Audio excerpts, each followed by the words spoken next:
A veces, hay citas a ciegas que no son lo que esperabas. Pero con las letras no podés equivocarte. Ahora, Cita de Letras. Encontrate con las palabras justas. En Citas de Radio. Muy bien, ya estamos en la Cita de Letras. Bienvenido, Celso. ¿Cómo estás? Buenas tardes, ¿cómo les va? De vuelta acá. Juan José Saer. Juan José Saer, exactamente. Saer. ¿Alguna alguien lo había escuchado a Juan José Sí, Saer? yo sí, pero no lo leí. No, yo me hice la que sí, pero no. Está bien, perfecto. Porque aparte te mandé eso, vamos a decirle a la gente que yo siempre les mando que voy a hablar el miércoles y te mandé Juan José Saer en seco, no te mandé ninguna acotación. Muy escueto. Saer es un escritor argentino fundamental, es un novelista y un cuentista. También ha escrito poesía y ensayo, pero fundamentalmente trascendió por las novelas. El año pasado, en esta misma columna, nosotros hicimos los 3 grandes novelistas argentinos. Sí, y el ABC de la novela argentina. El ABC, exactamente. Nombramos a Arlt, nombramos a Puig. ¿Y a quién más habíamos nombrado? Me está faltando uno. A Arlt y a Puig y no me acuerdo quién más. No, pero... Aira. César Aira, Aira. exactamente. Habíamos dejado de lado a Juan José Saer, lo cual fue una injusticia, así que este año lo traemos a El Panorama. Para reivindicarlo. Para reivindicarlo, exactamente.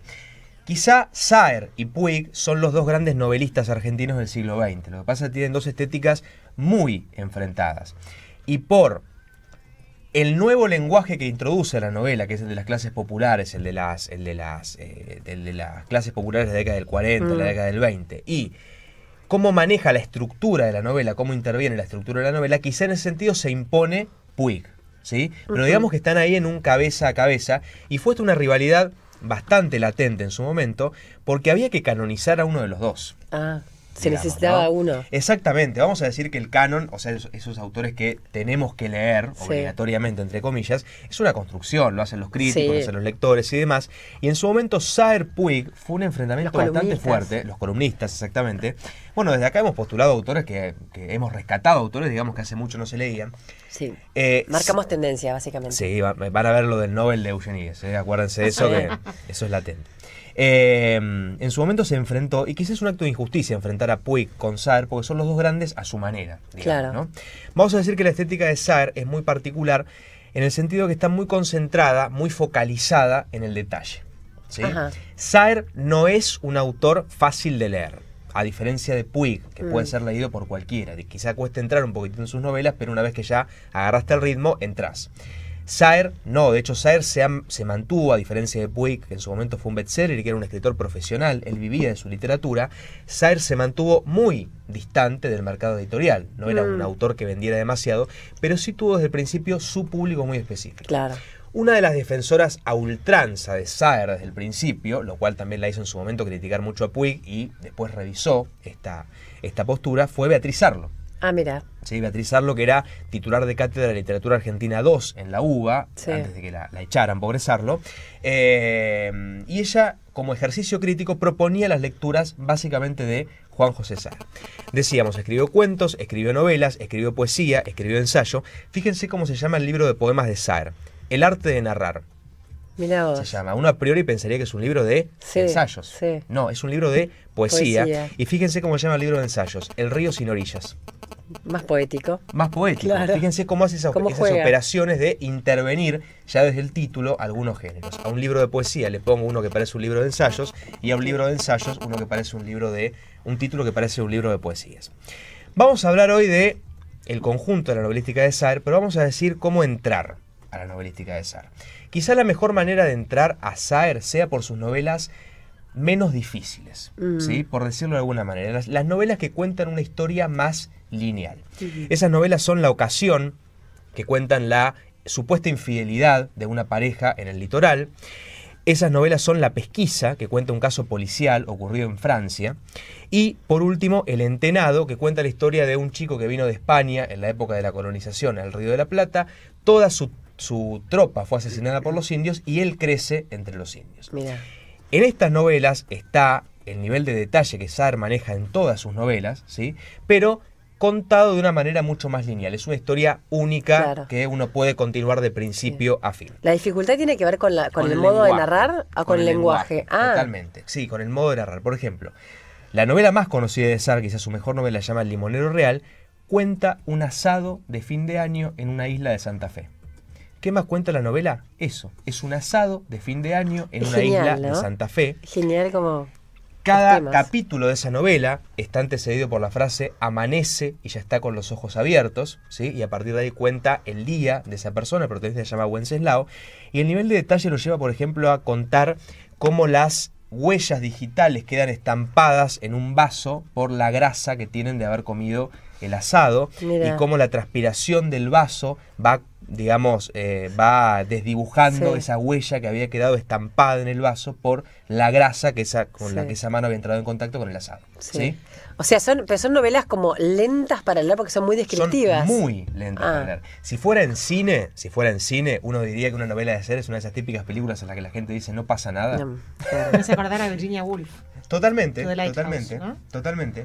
Esta novela, por ejemplo, que es otra de sus grandes conocidas, Glosa, fíjense que Saer tiene también títulos un poco excluyentes, digamos, ¿no? Porque quizá un lector común, un lector ordinario, no compré una novela que se llama El Limonero Real o Glosa, ¿sí? Glosa es la charla que mantienen dos amigos recorriendo un par de cuadras por la ciudad de Santa Fe. La novela está estructurada en base a las cuadras que recorren esos amigos. En base a no, Celso. En base, ¿Seguimos? ¿Con base a? Sobre la base de. Ahí o con está. base en. Ahí está. O con base en, ¿no? Te voy a decir mi frase célebre, Catalina, que no te la dije a vos todavía, que es no me corrijas al aire. No me corrijas frente a los niños, ¿viste? No me contradigas. Ahí está. Muy bien, Celso, defienda su territorio. Más vale. Bueno, Glosa cuenta el recorrido de dos personajes por Santa Fe, hablando de los temas más diversos, ¿sí? Otra característica de la novelística de Saer es que suele tener personajes recurrentes. Él tiene toda una galería de personajes que son Tomatis, Ángel Leto, el matemático, que van reapareciendo en todas sus novelas, y uno puede, por supuesto de manera discontinuada, y uno puede reconstruir la biografía de estos personajes a través de las distintas novelas. Me parece buenísimo. ¿Sí? La novela que le voy a dejar hoy a Elisa, sin opción para que la lea, es Nadie, Nada, Nunca, que es una de las novelas más crípticas de Saer. Fíjense el título, Nadie, Nada, Nunca, separado por ninguna coma. Digamos también que en Saer los signos de puntuación son otros grandes protagonistas. Hay oraciones enteras sin signos de puntuación, hay oraciones enteras en las que sobran los signos de puntuación. En una de las novelas que yo traje hoy, que es Cicatrices, él abusa mucho, por ejemplo, del verbo decir. ¿Sí? En su primera novela llamada Responso, él abusaba mucho de los adverbios terminados en mente, ¿sí? Pero como un ejercicio... King lo mataría para que se notara el artificio de esa novela. Claro, ¿no? Digamos, exagera. Totalmente. Digamos que Nadie, Nada, Nunca... Experimenta. Totalmente. De hecho, por ejemplo, en El Limonero Real hay un párrafo que está ennegrecido, está tachado con una línea negra. Pero uno no llega a leer lo que dice ese párrafo, ¿no? Los narradores de Saer, muy usualmente, que son narradores muy objetivos, que no cuentan qué siente un personaje o qué emoción siente. Saer responde a la línea del objetivismo francés, digamos. Sus narradores son como una cámara que está puesta en un lugar y capta hasta el más mínimo detalle, pero no el interior de los personajes. Claro. Muchas veces sus narradores se llegan a confundir con la voz del personaje. Entonces, por ejemplo, si está contando que hace un niño, el narrador termina hablando como un niño, ¿sí? Por ejemplo, le pone N al principio de todas las palabras, al punto de decir palabras que no existen. Y en esta novela que les comentaba, El Limonero Real, hay un fundido a negro, como en el cine. ¿Vieron cuando en el cine se va la pantalla en negro? Hay exactamente eso. El corte no está marcado por un párrafo o por los asteriscos, sino por el fundido a negro. Y la pregunta es, ¿qué nos perdimos en esos párrafos? ¿Qué leímos? ¿Qué tachó este autor? Fíjense que experimenta muchísimo con el género de novela.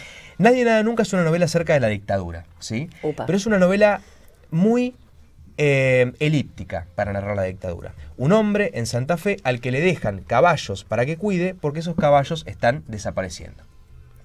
Básicamente. Mirá, fíjense cómo usa los caballos como metáfora de los desaparecidos, exactamente. Ustedes saben que yo le daba mucho valor a esta novela como una idea muy original, y hace un par de años vi la película Ico, El caballito valiente, la de García Ferré, y tiene exactamente la misma trama.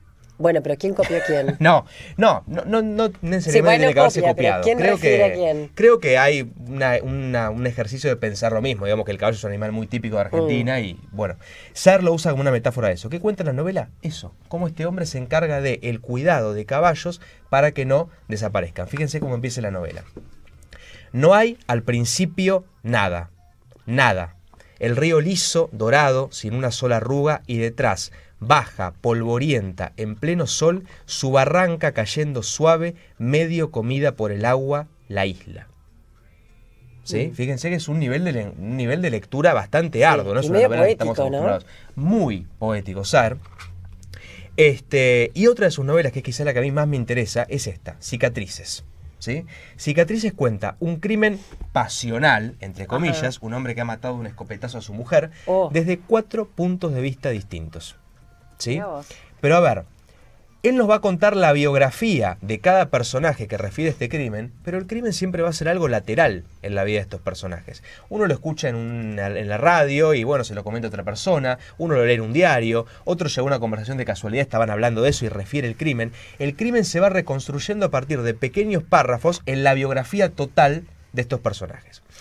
Y muchas novelas de Saer también, vamos a decirlos, terminan con frases en latín. Ah, mira. Lo cual también lo vuelve un autor un poco distante con el gran público, entre comillas. Saer odiaba la noción de público, decía que con la noción de público se justificaban cosas espantosas. Que por la ejemplo, del lector, de su lector. Totalmente, totalmente. Saer quizá exige un lector culto, entre comillas, ¿no? Un lector que sea exigente a la hora de leer. Vamos a plantearlo en esos términos. No es un autor para cualquiera. Por eso la idea de hoy era, bueno, ver cómo arrancar con Juan José Saer. Quizá lo mejor sea arrancar por sus novelas menos difíciles, como decíamos, las novelas más lineales, más de trama, entre comillas, aunque veíamos que trama no hay, que son, les repito, La ocasión del 87, Las nubes del 97, que acá la traje. Las nubes cuenta el recorrido de un psiquiatra en 1805 con sus pacientes por toda la Pampa. Ah, ¿lo lleva de paseo? No, lo lleva de un psiquiátrico a otro, lo tiene que hacer caminando, sí o sí. En 1815, perdón, fíjense, un año antes de la independencia, él dice esos años que no están cubiertos por la historia oficial. Decíamos, La ocasión, Las nubes, La pesquisa, que es la novela más de trama de Saer, porque refiere un episodio policial, y El entenado, ¿sí? Que es quizá la más entretenida que tiene porque narra la colonización. Las mejores novelas de Saer son El limonero real, del año, ya les digo, 74, Cicatrices, del año, esperen que las tengo desordenadas, 69, y Nadie nada nunca, del año 80. ¿Sí? Ese es el canon, digamos, novelístico de Juan José Saer. Y otra cosa que lo distingue, digamos que Saer vivió la mayor parte de su vida en Francia. Él se formó acá en el año, no me acuerdo cuánto, a los 20 años se va a Francia. Vive toda su vida trabajando como profesor universitario. ¿No? Como Cortázar, exactamente. Pero él es bastante outsider, no está muy en el circuito literario y demás. Él trabaja como profesor de teoría cinematográfica. Mirá. Digamos, no con nada relacionado a la literatura. Relacionado con la literatura, me corrijo yo solo. Y lo que tiene de particular su novelística y su cuentística es que él define, inventa una geografía. Sus novelas transcurren en el litoral, ¿sí? En Santa Fe, pero la geografía es totalmente inventada. Hay una anécdota que dice que los ríos, alumnos, lugares, pueblos, islas, totalmente, Macondos, lo que se conoce como Macondos. Sí, pero Saer no es tan fantástico. Puig, Rulfo, García Márquez inventan un pueblo específico, ¿sí? En el cual transcurre su acción. Saer inventa una zona muchísimo más amplia, que no es una provincia, que no es una ciudad, que no es una región, a la que él llama la zona. ¿Sí? En todos sus libros aparece descrita como la zona, que tiene río, que tiene médanos, que es una ciudad, pero nunca sabemos del todo qué ciudad es. Sabemos que es del litoral, pero no sabemos qué ciudad específicamente es. Hay una anécdota famosa que dice que los alumnos franceses de Saer vienen a Argentina a conocer la provincia de Saer.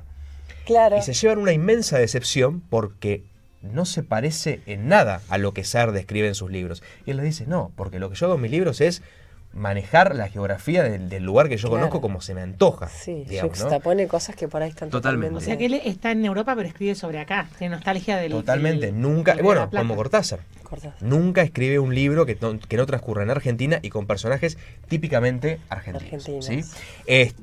Bueno, con respecto a sus cuentos, son bastante ensalzados en general. No es, en mi caso, la parte de su obra que más me interese, quizá porque las novelas de Saer uno ve todo este recorrido experimental que nace en el cuento, hacer algo tan puntual y específico, eso se pierde y queda como una historia más linda, así muy bien escrita, pero no el recorrido que plantean las novelas. Fíjense cómo se llaman. En la zona, se llama su primer libro de cuentos, ¿sí? Que es anterior a su primera novela, ¿no? Digamos, ya el proyecto estético de definir una geografía para su literatura estaba desde su primer libro de cuentos. Beatriz Arlo dice: en Saer no hay principios, o sea, Saer fue un autor total desde su primer libro, ¿sí? O sea, viste que en general los autores son medio desprolijos. No es que evolucionó, no, siempre fue así. Saer desde el comienzo, dice Beatriz Arlo, que lo ama, Juan José Saer. Claro. Palo y hueso, unidad de lugar, fíjense, de vuelta a la importancia de la geografía, La Mayor, Lugar y los cuentos completos que los publicaron en el 2001. La última novela de Saer es una novela inconclusa que se llama La Grande, y el título viene de que él quería escribir una novela grande. Quería escribir una novela al modelo americano, de muchas páginas. ¿Sí? Fíjense que las novelas son, estas muy cortitas, pero en general no pasan del tamaño habitual de una novela, 200 y pico de páginas.